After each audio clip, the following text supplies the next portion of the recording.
grew up on my parents' farm, which is now commonly known as Knox's Pumpkin Farm. It wasn't at that point, it was just a small dairy farm. And it's just outside of Solina. So I went to Bradley's school, which was a one-room school up the road. The building is no longer there. And went to Eldad United Church. So it was a very typical rural Ontario kind of growing up on a farm. I have 2 brothers, 2 sisters. I had a happy childhood. Did all the things that farm kids do and in rural communities. So Bowmanville was our town. Solina was the village. So community events happened at Solina Hall.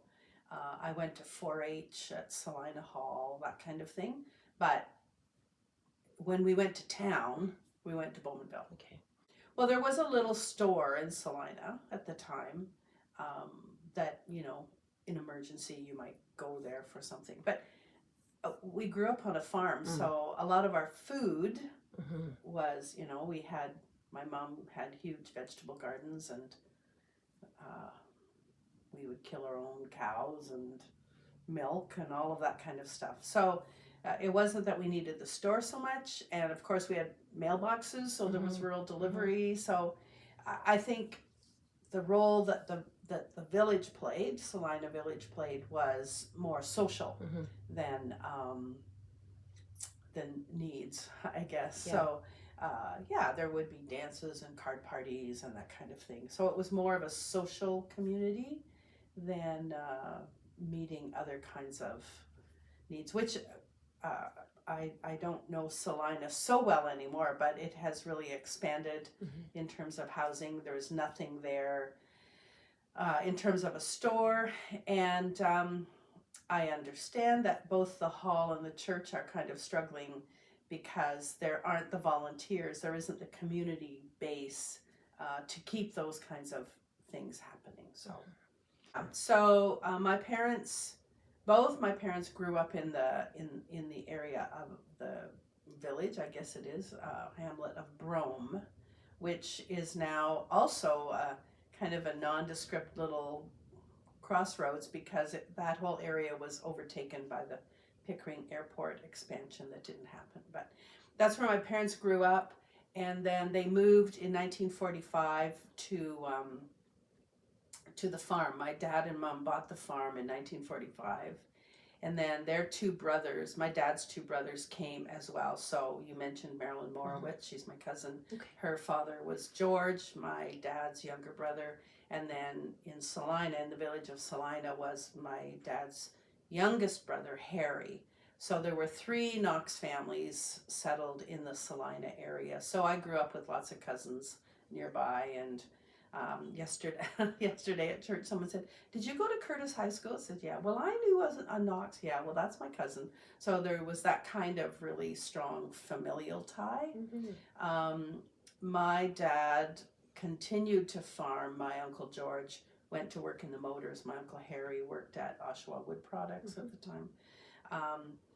But my dad's livelihood was from a farm. Wow. Do you think that growing up a farm kid deeply rooted in the community and just in that beautiful era where communities looked after each other and that your social life was built into where you lived, right? Do you think that impacted the work you're doing today in terms of bringing community together, I guess? Sure, absolutely. I grew up as a kid. So one of the things that was and I'm sure you've heard this from other people, but one of the organizations that was very strong in Solina was the Women's Institute. And they sponsored the 4-H classes for girls. We did homemaking classes. And so that whole sense of being kids together, girls together, we did, church programs. There was Explorers and CGIT and church choir and all of those community things. It really shaped me dramatically shaped me, and I would say gave me a really good ground. I guess I haven't really thought about that, but a really good grounding in my own value system, and so how I wanted to live and how I wanted to shape my life, and pass that on, I guess. So yeah. I was ordained in 1980. Okay. So I went I went through high school. I decided in high school that I wanted to be a minister. I went and talked to my minister. It was still a little bit unusual for women to go into ministry. I had only ever met one woman minister before that. He was a pretty patriarchal kind of guy, and he said, well, that's nice, but you should maybe do something else, which wasn't bad advice, get some life experience. So I went to Western thinking that I would be a social worker. I thought that, well, okay, I'll be a social worker. And I did 1 year of social work education, my first year of university. I thought, I don't want to be a social worker, I'll be a minister. And there was a woman minister in London. So I talked with her a little bit and decided, no, I'm just going to barrel ahead. So I did my undergrad. You have to have an undergrad degree. So I did a 3-year undergrad. And then I went to Emmanuel College in Toronto, which is a 3-year program and a 1-year internship. So, but the year that I went to Emmanuel, it was to date, to that point, it was the largest class of theologues or new first-year students, and the first year that 50% of the class were women. Wow. So it was a pretty big transition time. Now I think, I don't know the statistics now, but there are many more women than men going into ministry. It's kind of shifted in terms of the demographic that way. So, I mean, your question about how are churches going into this time of change, I have no idea. Right. I had a colleague who used to say, well, the churches are changing, but God is still active. Right. It's regular at Ebenezer. Yes, they're quite buoyant right now, partly because Trinity Church closed, and a lot of people have come from Trinity to join Ebenezer. 3 years ago, Ebenezer did not look at all like it does now. But so they've had an infusion of new folks, but they're all folks in their 80s. So we are not kidding ourselves that life is going to go on as we've always known it. It's not. And that whole area around there is all of those fields are going to become subdivisions in the next 10 years. I mean, I find it quite sad that all of that prime agricultural land is going to be houses that look just like this street. Yeah, so I grew up here, went to Courtice High School, secondary school, then had my career, moved around a lot. Never thought I would come back. But when I was looking for a call, as we say in the church, felt a call to St. Paul's in Bowmanville. And that was in 1993. And was surprised at the time that I felt the call to be here, and I had a great ministry. I was there for 9 years. It was great. Lived in the manse on Church Street, walked down 3 doors and went to the office, and it was great. I loved that. It was one of my happiest ministries, I would say. And then I decided it was time to do something different. So I went to, I lived north of Kingston for 5 years, and then I moved to Bracebridge for 18 years. Wow. I had always thought that eventually I would come back to this area, and it just happened. I ended my ministry in Bracebridge. I wasn't too sure what I was going to do. Had the opportunity to fill in at Trinity for 4 months. That was great. had the opportunity to fill in at Faith in Courtice for 3 months while their minister was on sabbatical. That was great. And then Ebenezer approached me, would I be interested in filling in? I thought it would be for a few months, and it's turned into a few years. So why? I guess because, I felt a draw to come home. I've got lifelong friends in this area, cousins in this area, and it's a nice place to be. The church is going to change, and your church, your current church, is going to change. Is this your last church, do you think? That's a tricky question. You know, there's a saying, if you want to make God laugh, tell God your plans. Yeah. Yes. I had never anticipated that I would be at Ebenezer. Ever. You know, when I was growing up, I knew of it. It was a church down the road. My sister married a man whose last name is Down, so I knew all of the Down connection. I never, ever thought I would end up there. And when I went to meet with the committee, I went thinking I might work for 5 months. They said they wanted, they had indicated first that it would be 6 months. And I thought, well, I'll tell them I'll go for 5. And by the end of the interview, I'd signed on for a year. So then it was another year, and now it's another year. So I don't really know. I'm turning 70 next month. I'm still having fun. I don't think, I think it's kind of a number, and I don't know what I'll do next. Who knows? Who knows? Who knows?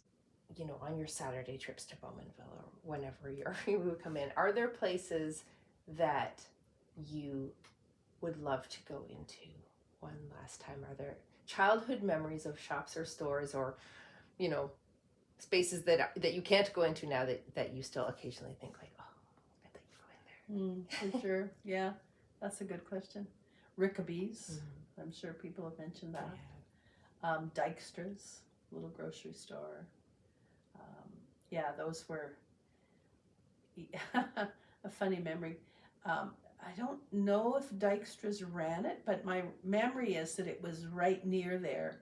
There was a locker, like you could rent a freezer locker and store your frozen food in there. So, often a trip to town meant, well, we have to go to the locker and get some things. I can remember when we finally got a deep freezer that we didn't have to go to the locker anymore to get our frozen food. Funny, eh? You would be amazed how many people have mentioned those lockers. Is that right? Funny. Isn't that funny? Yes.